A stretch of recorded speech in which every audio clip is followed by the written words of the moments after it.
Ես չեմ որոշում, պարոն Վարդանյան, հաջորդ հարցը հավանաբար էլի ուժեղ Հայաստանին է վերաբերվելու, դուք որոշեք։ Եթե կոնկրետ օրինակներ եք ուզում, Պարոն Վարդանյան, այստեղ եք, կամ եթե միշտ ներկայացուցիչ կպատասխանի, պատասխանի այստեղ եք, որ հարցերին պատասխանեք։ կոնկրետ օրինակ, դու խի չես զոհվել,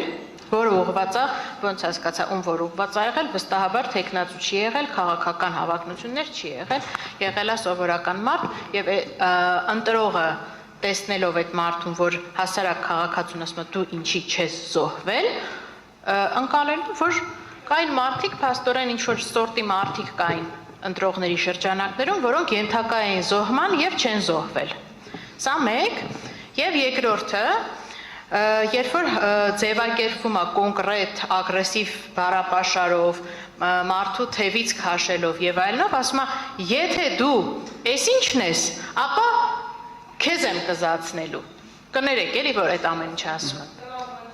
Եկեք։ Շարունակեք։ Հարց ավարտեք, արձագանքեք։ Ասում են արտահայտություն, պատասխանը արտահայտություն, ասում են, եթե դուք էս ինչն եք, իրան են։ Հիմա կարանք մենք ենթադրենք, որ այդ ձևակերպումը, եթե էս ինչն եք, այսինքն ենթադրում է խմբին պատկանելիություն, եթե էս ինչ խմբի համակիրն եք, եթե էս մարդու համակիրն եք, եթե, չգիտեմ, հավատալիքներով քրիստոնյա եք, հայ առաքելական եկեղեցու եք, կամ էս ինչ մարդու ընտրողն եք, ապա ձեր ամբողջ խմբի հետևից ես գալու եմ։ Դա այդպես եմ հասկանում։ Նախ այն դեպքը, որը վկայակոչեցիք, կարծում եմ Արթուր Օսիպյանին վերաբերող դեպքն էիք առաջինը վկայակոչում։ Նշեմ, որ հենց պարոն Օսիպյանը խոսակցության սկզբում ասում է ես Արթուր Օսիպյանն եմ, բա դուք ինձ չեք ճանաչում, այսինքն ինքը հավակնում է, որ ինքը այնպիսի հանրային կերպար է, որ իրան պետքա վարչապետը ճանաչի, այսինքն ինքը սովորական քաղաքացու, կներեք, այս պայմանական արտահայտության համար քաղաքացու դիրքերից հանդես չի գալիս մեկ, երկրորդը այն հայտարարություններից հետո, որոնց այդ հատվածները վկայակոչվել են, նաև վարչապետի կողմից հնչում է կոնկրետ էլիտա արտահայտությունը, որը նույնպես դուրս է բերում այդ մարդկանց սովորական քաղաքացիների շարքից, բայց հաջորդ Տիկին մտածում ձեզ ամեն ինչի հնարավորություն տրվեց, անկեղծ ասած։ Արգելներս, եթե հիշում եք, դատարանը երևի չեմ չափազանցնի, բազմիցս նախազգուշացրեց, որ հարցեր տվեք, այլ ոչ թե բացատրություններ, բայց քանի որ միևնույնն է, հարցերից ավելի շատ բացատրություններ են, ես ասացի հավասարակշռությունը պահելու համար պատասխանողին էլ եմ թույլ տալու, որ ինքը պատասխանից բացի բացատրություն տա։ Ժամանակը ձեզանից է խոսում։ Այնպես որ դուք որոշեք ձեր բարձր դատան եւ այս համատեքստում ուզում եմ նշել նաեւ, որ ցավոք սրտի հենց Հայաստան Դաշինքի ներկայացուցիչն առաջին անգամ քաղաքական հայտարարություն հնչեցրել այստեղ, ասելով ուժ, որը պայքարում է դրոշի դեմ, դա որևիցե իրավական կատեգորիայի մեջ չէր մտնում եւ այդ կանոնը առաջին հերթին պարոն Խուդոյանն է խախտել։ Շարունակեմ։ Անվարտարության պետք է ասել, որ բոլորն էլ իշխանական խախտել են, եկեք շարունակենք հարցերը, չշեղվենք, հարց տվեք։ Ես մի այսպիսի հարց տամ։ Լավ, եկեք պայմանական ընդունենք, որ այն հայտարարությունները, որոնք դուք նշում եք, վերաբերել են քաղաքացիներին, ոչ թե կոնկրետ քաղաքացու, այլ լայն ընդգրկվածություն ունեցող քաղաքացիներին։ Սա էլ եմ ասում, պայմանական եմ ասում, որտեղ այդպես չի եղել։ Ուզում եմ հասկանամ այդ ժամանակ խախտման բնույթը ձեզ որն է, այսինքն երբ որ պարոն վարչապետը նման բան է պայմանականորեն հնչեցրել,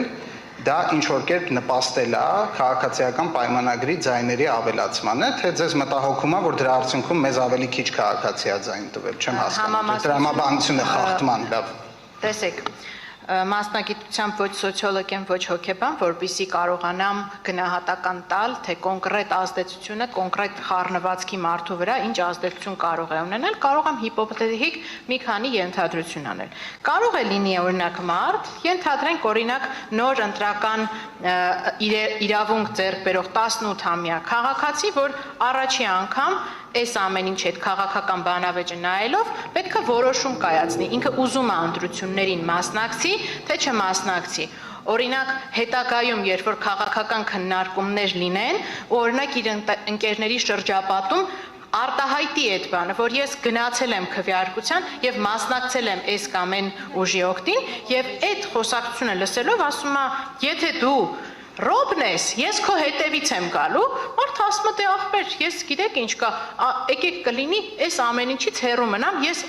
ու մարդիկ սկսել են նույնացնել ընտրությունների մասնակցությունը քաղաքականությամբ զբաղվել չզբաղվելու հետ, այսինքն երբ որ դու մարդուն հարցնում ես, դու գնալու ես ընտրության թե չէ, ինքը ասում է ես քաղաքականությամբ չեմ զբաղվում, այդ քաղաքական խոսույթը, այդ ատելության սերմանումը, այդ թիրախավորումը, այդ հետևանքն է ունենում, եւ այո, երբ որ այդ պարագայում զուգահեռաբար ունենում ենք իրավիճակ, երբ որ քաղաքացիական պայմանագիրը կիրառում է վարչական ռեսուրս եւ հարկադրանքով ինչ որ ոչ իրավաչափ մեթոդներով